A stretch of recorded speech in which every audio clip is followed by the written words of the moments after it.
Hey everybody, Squatch here, out in the shop doing a little bit of work on the Super M tonight, and I've got Senior's old camera.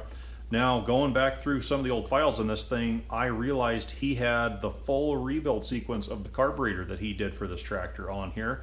Granted, we're a little bit past that point now, because I'm sure you remember we painted this a couple weeks ago, and as you can see, it's already on the tractor, but I thought it would be worthwhile to go back and compile all of that footage into video form and turn it into just another installment of this rebuild. So that's what we're going to do. Squatch Senior here, back on the Super M project. Today's project, we're going to start the rebuild process on the carburetor. I have the kit already in hand and stuff, so thing is a little bit dirty on the outside. First thing I'm going to do is I'm going to kind of clean up the outside a little bit before tear down, and then after that we'll get into this thing. Okay, got this thing cleaned up, took it into a pan of solvent, washed her down, took the wire wheel on the grinder, kind of buffed her down and stuff. And it looks a little more presentable now, a little easier to work on. First thing I'm going to do, I'll just be taking some of the adjustment needles out, some of the loose stuff, some of the drain plugs in the bottom. We'll get kind of that stuff stripped off of here before we start splitting this thing in two. Okay, got a lot of the external small parts off. Checking out the adjustment needles, both of them. Don't see any horrendous wear or where they've been over tightened, ridges or anything, so that all looks good. Thing that surprised me too, screen is still in the inlet. Kind of an important deal there. If your sediment bulb don't catch your trash, this helps too, keeps your carburetor cleaner. So got started taking the bolts out of the top. We'll finish taking that off and see what kind of surprises we have inside.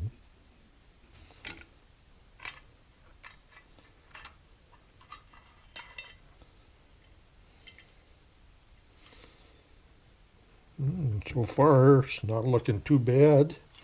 A little bit of stuff in the bottom there, kind of a dusty stuff, but I've seen them a whole lot worse than this. Okay, when I rebuild these, I will do it in two separate units. I'll do the float bowl and this whole assembly here first, and then I will get into this one here. Venturi here, that should come out, flow will come out. So, like I say, we'll do each one separate, keep the parts separated. I do have a thing of carburetor cleaner. I'll soak these out. Probably take a while to get that done. So let's get a little bit more apart on here. Got a few jets and stuff. Got to be really careful on these. These here, you can probably twist them off and it gives you big headaches. So we'll start tearing this down, see what things look like. See how clean she is in the passages. Okay, got some tools lined up here. Let's see what kind of luck we have. This one, as clean as it is, should be pretty good. My experience, if you get a real rusted up one, all kinds of crud, these can be a little tricky to get out. Another thing, I like to make sure I got a good sharp square screwdriver. It fits the slot good, and it gives you a better bite too. So let's cross our fingers. No problem at all in that one. We'll just get him out of the way so we don't bump him and bend and break him. Real fine, tiny hole through there. We'll make sure that's clean before it goes back together. Okay, one more here. I like to use just like screwdriver type screws, tools for taking this apart. This one here probably would have worked okay, but you can see the screw in the bottom that screws into. And I tell you, for the most part, this isn't looking bad at all. I'll make sure all these little tiny holes are free dirt and stuff. Okay, and we have one more down in here. That stays. That's a fixed jet. You don't want to monkey with that. The way I understand in these Super M carburetors, that's a fixed jet. You turn your high-speed adjustment screw out 5 turns, and you just let it run at that. So you can lean it down by turning it in, but they say it's probably the best way to run it on these Super M's. The M carburetor, you have to adjust that. It's an adjustable high-speed. Super M, from what I understand, is a fixed jet. Some of you IH guys could probably correct me on that if I'm wrong. Next up, we'll get the choke plate out. Okay, these here look like sometimes these are soldered in on the back. These don't look like they are. And it looks like they might be staked. If I have trouble taking them off, what I'll do, I'll take a file in there. I'll file this piece off, especially if I have new screws. Otherwise, we'll just see what it acts like first before we go to the next step. Coming apart pretty easy.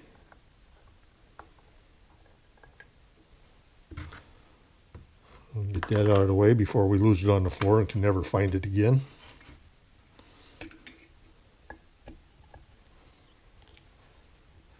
Actually, these weren't all that tight. Surprised me. These are a lot tighter than that. I don't like them that loose. We'll get that one out of the way before we lose it on the floor again.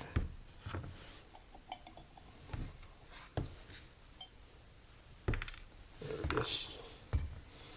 Okay, and we'll get the butterfly out of there. Can inspect that. Everything there working good. And the shaft should come out next. Okay, didn't seem to be a whole awful lot of wear in there. There is kind of sometimes a little felt seal that goes in there. We'll double check that and stuff. Got a little detent ball there with a spring. We'll get him back out of here before we lose him.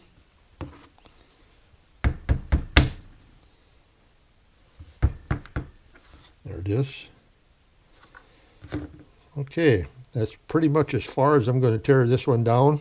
We'll get it in a carb cleaner and start cleaning it up and start putting her back together.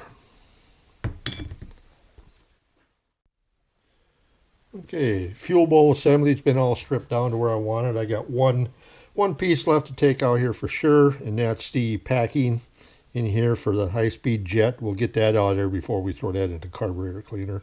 And I'll take this out, double check for the seal and stuff, then get this cleaning up. Next up, we'll do the throttle body assembly. Choke will come off, or excuse me, the float will come off, inlet needle, seat will come out. Got a little screw there, and the throttle shaft and butterfly will also come out.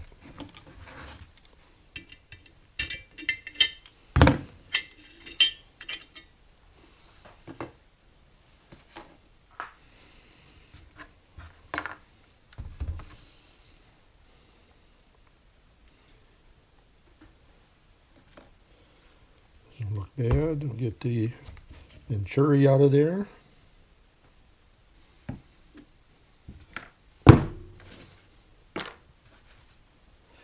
And we'll have to get the seat out for the inlet needle. We'll get this out of the way here.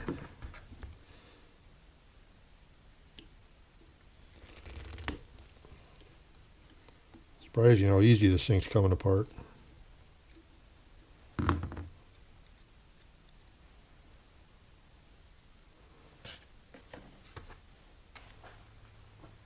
Needle seats out. Next up, I started taking the butterfly out. We'll finish that up.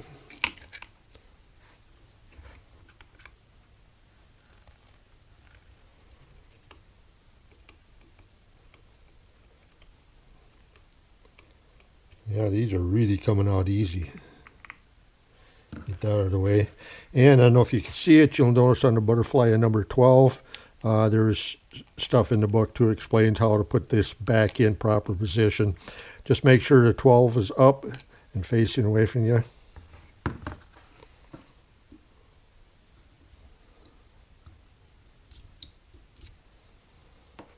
Okay, get the shaft out of there. A little bit of looseness in there.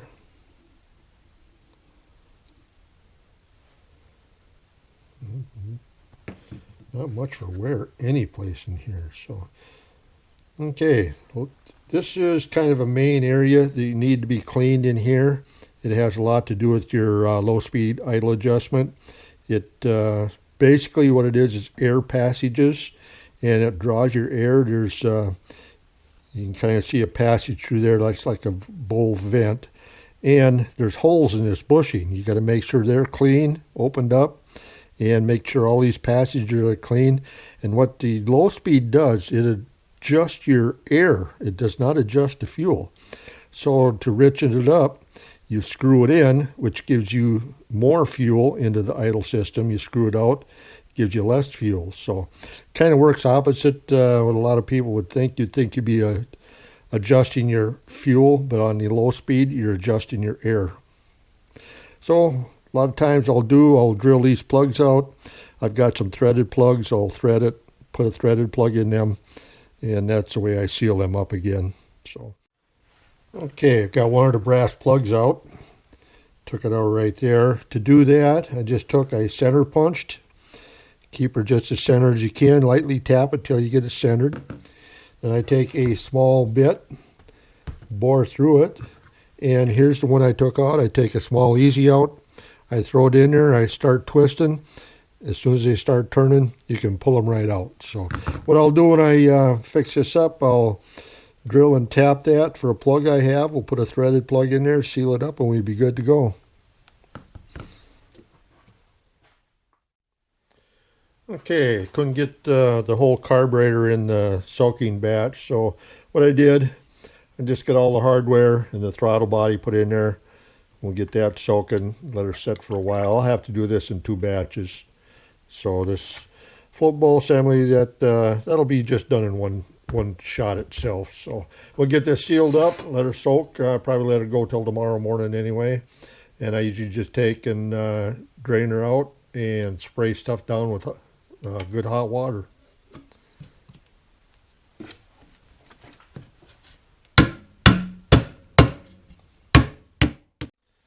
Okay, carb's all cleaned up.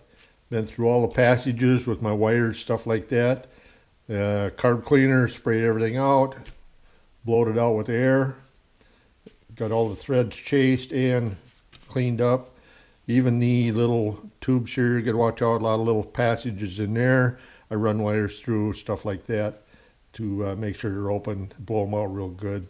Everything looked really good for parts wise and stuff. The only thing I did notice on the float here, it had a little bit of a wear going on there. I'll double check that to make sure that's not going to wear a hole in it before I put it together. And then I have to drill and plug that hole right there yet. I do have my plugs. I've got a plug assortment, all different sizes in there, another bag of miscellaneous, tap and die set for smaller type bolts and stuff ready to go there. One thing I don't like about my new kit is on the throttle shaft. You can see this piece here is plastic. On the old one it's brass. This whole shaft looks really good here. I'm going to use the old one. I like the brass better than I do the plastic. So, okay, let's start putting this thing together. Okay, got the hole drilled out. It's a 1032 thread I'm using. Use a number 21 bit. I have started to tap it. I did a test fit, but I need to go probably another turn and a half here after I get down to cut just a few more threads.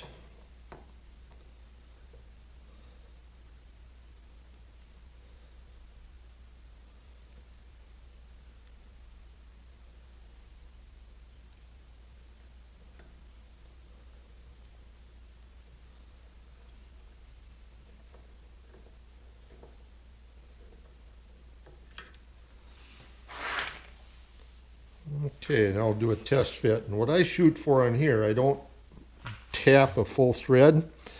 I go until I got 1 to 2 threads left and it starts to bind. It kind of acts like a pipe tap thread then. And then what I'll do, once I get that, put a little sealer on here. And when I screw it down tight, the threads will bind itself against each other, and it seems to be working good. Done a number of carburetors this way.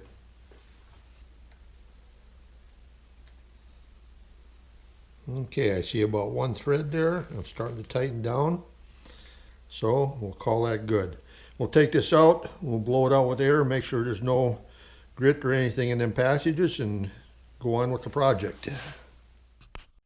Okay, getting the throttle shaft and butterfly in. There's my 12 right there, right direction. Got some thread locker on the screws. We'll get them in, tightened down. After we get them tightened down, we'll get the idle passage plug put in and the idle adjustment screw. Okay, got the idle outlet plug in, idle adjustment screw in, and the butterfly in and tightened down. And what I do is I usually tighten the idle adjustment screw in until the butterfly is probably open, not quite a low idle, just into an idle, just to make sure I'm going to get something there before when I first started up. So next up is the inlet needle seat for the fuel line and the expansion plug that seals the back of the throttle shaft opening. Next up, we'll put the idle adjustment needle in, inlet needle, and the float, and get the float adjusted. Okay, top part's pretty much done, throttle body assembly. Floats were a little bit low. I had 2 inch and 5/16. I got just a little square here. I just put it on, set it 1 5/16, and I got them both even. This one was high, quite a bit off, so I got them both right at 1 5/16. That should be good. And the last piece here is to get the venturi in. That just seats right out in there. And that finishes the throttle body up. Now, next up, we'll get into the float bowl assembly. Next up, we'll get started on the float bowl assembly. First thing I'm going to do is put the choke shaft in. It's going to need a new felt seal around the shaft. There's a retainer. That all presses in there. Got to make sure I get the little spring in here.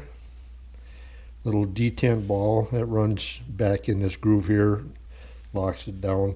And there's a little new felt weep hole right there for when this floods out, the gas will come out of there. I'll have to get the expansion plug put back in. It does have a hole in, so that'll help retain that felt. So let's get this shaft in. Okay, got one screw in. Got the last screw in, my screw starter here, a little bit of thread locker on it. We'll get that started and finish this part up.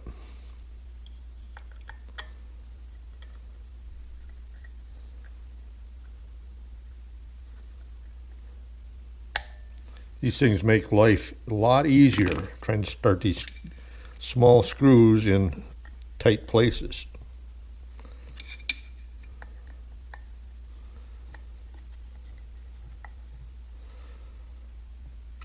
Okay, let's see if things work. Very good. Okay, next up we got high-speed needle. The rest of these little miscellaneous parts, we'll get them put in. That'll finish up the bottom. Okay, next up we'll get the idle metering jet in.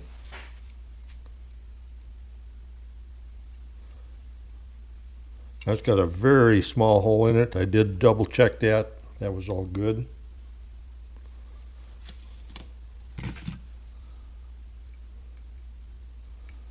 This don't have to be tight. You could twist these off real easy. And the main discharge jet.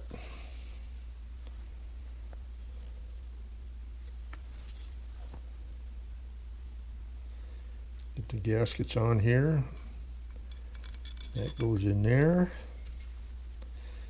Gasket on the bottom one. And they screw together, and that's what holds it in.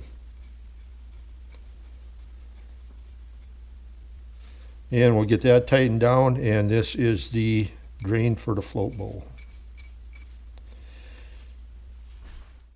Okay, got both halves complete. Got the high-speed needle in and adjusted. According to the books, Super M, 5 turns out, because that is a fixed high-speed jet. So I've turned that out after lightly seating 5 turns. And the idle needle, I did that. The book says 1 turn. I usually go 1.25 turns, maybe 1.5 turns. Might run a little bit rich or lean, but it will run at that setting. And after it warms up, you just fine-tune it. So let's get these two halves together.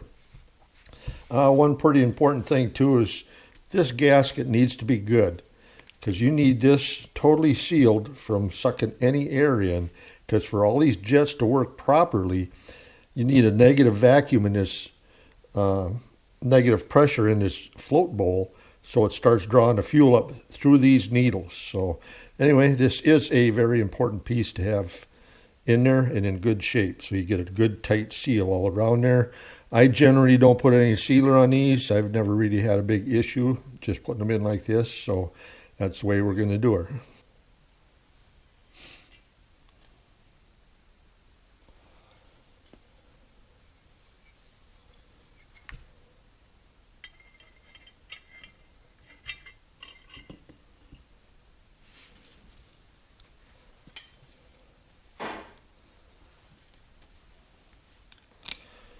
Okay, we'll finish putting these bolts in, get them tightened down, and we should pretty much finish up the rebuild.